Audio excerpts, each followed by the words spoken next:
USA तो मसूद मली एक बार फिर आप सब का बड़ा निका जिहा स्वागत करता है। एक नन्हा जिहा बच्चा जिसकी उम्र लगभग 1 साल की है और हुणे ਉਹਦੇ पिता जी ने ਜਿਹੜੇ ਉਹਨਾਂ ਨੇ ਬਕਾਇਦਾ ਇਹ ਦਸਤਾਰ ਆ ਜਿਹੜੀ ਇਹ ਸਜਾਈ ਹੈ ਉਹਦੇ ਸਿਰ ਤੇ।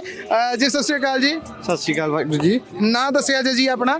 ਅਵਤਾਰ ਸਿੰਘ ਜੀ। ਅਵਤਾਰ ਜੀ ਕੀ ਰੀਝ ਆਈ ਮਨ ਦੇ ਵਿੱਚ? ਮਨ ਦੇ ਵਿੱਚ ਕੀ ਇਹ ਰੀਝ ਆਈ ਜੀ, ਛੋਟੇ ਛੋਟੇ ਬੱਚੇ ਸਾਰੇ ਬਣਵਾਉਂਦੇ ਪਏ ਸਨ, ਮੈਂ ਇਹਨਾਂ ਨੂੰ ਵੀ ਬਣਵਾ ਕੇ ਵੇਖੀ ਬਣਵਾ ਲਏ ਜੀ।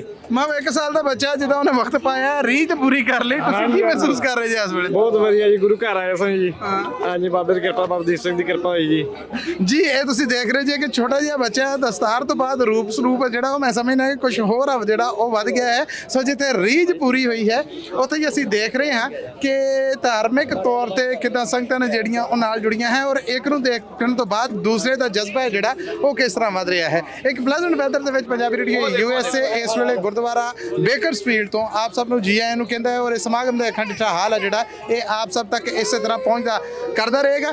ਸੋ ਉਹ ਦਸਤਾਰ ਸਜਾਉਣ ਦਾ ਜਿਹੜਾ ਇੱਕ ਕੰਮ ਨਿਭਾਇਆ ਭਾਈ ਹੋਣਾ ਨੇ ਉਹ ਵੀ ਤੁਸੀਂ ਦੇਖਿਆ ਔਰ ਇਸ ਵੇਲੇ ਦੇ ਜਿਹੜੇ ਮਾਹੌਲ ਨੇ ਉਹ ਵੀ ਅਸੀਂ ਤੁਹਾਡੇ ਰੂਬਰੂ ਪੇਸ਼ ਕੀਤੇ। ਸੋ ਜੁੜੇ ਰਹਿਣਾ ਪੰਜਾਬੀ ਰੇਡੀਓ ਯੂਐਸਏ ਦੇ ਨਾਲ।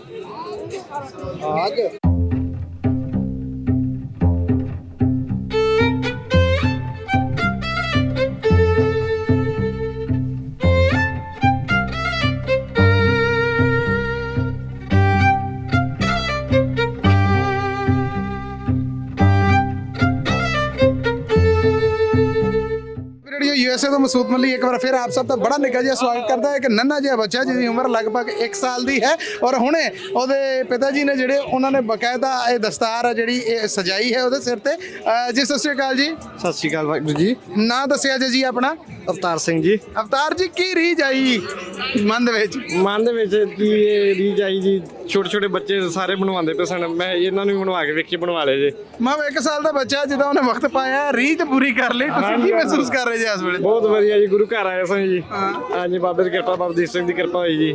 ਜੀ ਇਹ ਤੁਸੀਂ ਦੇਖ ਰਹੇ ਜੀ ਕਿ ਛੋਟਾ ਜਿਹਾ ਬੱਚਾ ਦਸਤਾਰ ਤੋਂ ਬਾਅਦ ਰੂਪ ਸਰੂਪ ਜਿਹੜਾ ਉਹ ਮੈਂ ਸਮਝਦਾ ਕਿ ਕੁਝ ਹੋਰ ਆ ਜਿਹੜਾ ਉਹ ਵੱਧ ਗਿਆ ਹੈ। ਸੋ ਜਿੱਥੇ ਰੀਝ ਪੂਰੀ ਹੋਈ ਹੈ ਉੱਥੇ ਹੀ ਅਸੀਂ ਦੇਖ ਰਹੇ ਹਾਂ ਕਿ ਧਾਰਮਿਕ ਤੌਰ ਤੇ ਕਿੱਦਾਂ ਸੰਗਤਾਂ ਨੇ ਜਿਹੜੀਆਂ ਉਹ ਨਾਲ ਜੁੜੀਆਂ ਹੈ ਔਰ ਇੱਕ ਨੂੰ ਦੇਖਣ ਤੋਂ ਬਾਅਦ ਦੂਸਰੇ ਦਾ ਜਜ਼ਬਾ ਹੈ ਜਿਹੜਾ ਉਹ ਕਿਸ ਤਰ੍ਹਾਂ ਵੱਧ ਰਿਹਾ ਹੈ। ਇੱਕ ਪਲੇਜ਼ੈਂਟ ਵੈਦਰ ਦੇ ਵਿੱਚ ਪੰਜਾਬੀ ਰੇਡੀਓ ਯੂਐਸਏ ਇਸ ਵੇਲੇ ਗੁਰਦੁਆਰਾ ਬੇਕਰਸਫੀਲਡ ਤੋਂ ਆਪ ਸਭ ਨੂੰ ਜੀ ਆਇਆਂ ਨੂੰ ਕਹਿੰਦਾ ਹੈ ਔਰ ਇਸ ਸਮਾਗਮ ਦਾ ਅਖੰਡ ਹਾਲ ਹੈ ਜਿਹੜਾ ਇਹ ਆਪ ਸਭ ਤੱਕ ਇਸੇ ਤਰ੍ਹਾਂ ਪਹੁੰਚਦਾ ਕਰਦਾ ਰਹੇਗਾ।